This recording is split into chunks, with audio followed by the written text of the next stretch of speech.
quand tu seras sur ton podium, là. Tu diras tout ça, c'est grâce à cette sortie. On met des charges bien au-dessus de 100 kg.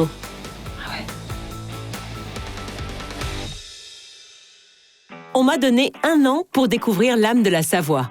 Accompagnée de 4 passionnés, été comme hiver, je vais explorer le département de fond en comble et partir à la rencontre de ces personnalités locales.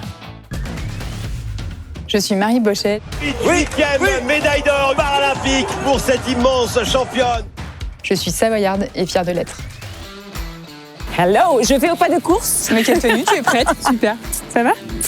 On va courir, qu'est-ce qu'on fait aujourd'hui? Je t'ai emmenée dans un site un peu sportif. On est sur l'emplacement de la cérémonie d'ouverture des Jeux d'Albertville 92. 92, t'étais pas encore née, mais forcément, t'as été tout de suite imprégnée avec la Savoie, avec cette terre de l'olympisme. Bah, effectivement, ça fait partie de l'histoire de notre territoire. On a eu des champions qui ont été médaillés.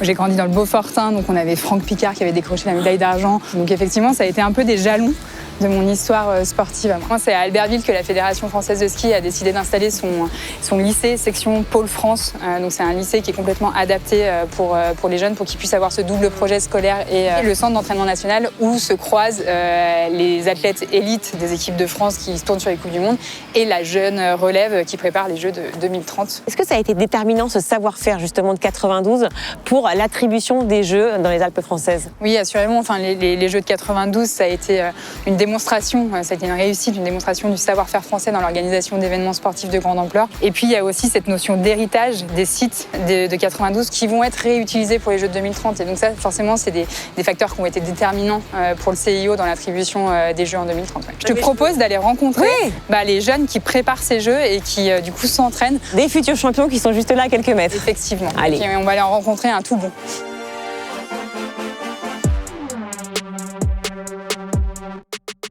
Contrôle. Alors voilà, on est dans la salle rouge gagné. et on va rencontrer Arthur qui est sous les barres. Salut Arthur. Salut. Ça va? En pleine séance? En pleine séance, ouais, c'est ici qu'on travaille, c'est ça.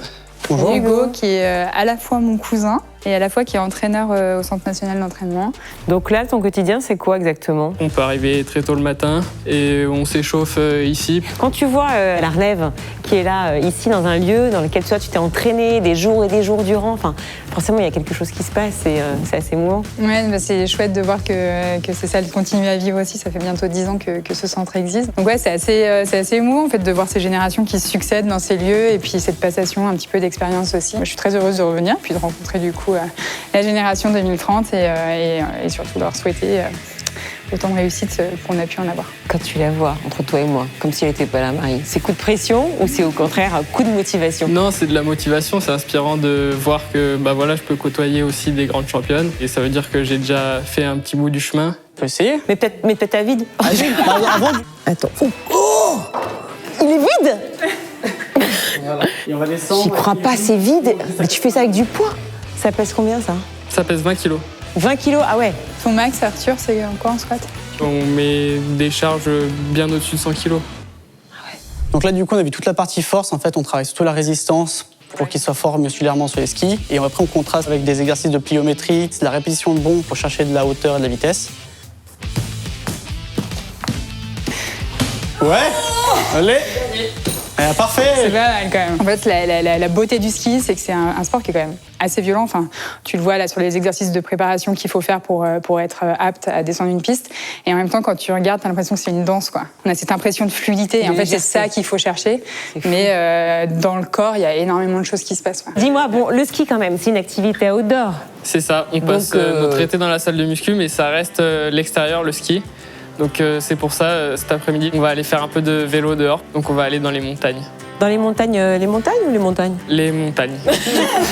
J'avais dit que c'était une journée sportive. Ok. Si j'avais su que je pédalerais aux côtés de Arthur Eudes et Marie Bochet, quand même, ça, moi je suis quand même en électrique et pas vous. Mais bon, je dis ça.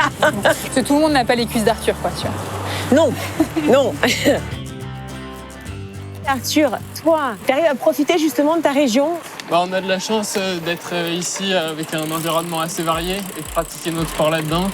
On peut faire un peu ce qu'on veut avec la neige l'hiver, on a les lacs l'été, Oui, c'est ça. La région t'offre effectivement un maximum d'activités possibles pour ton entraînement et pour assurer ton futur titre de champion, je l'espère. Arthur, promets-moi que tu te souviendras de nous.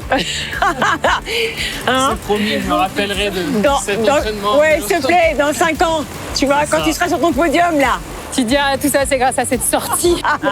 C'est grâce à nous, tu vois. Grâce à celle-là.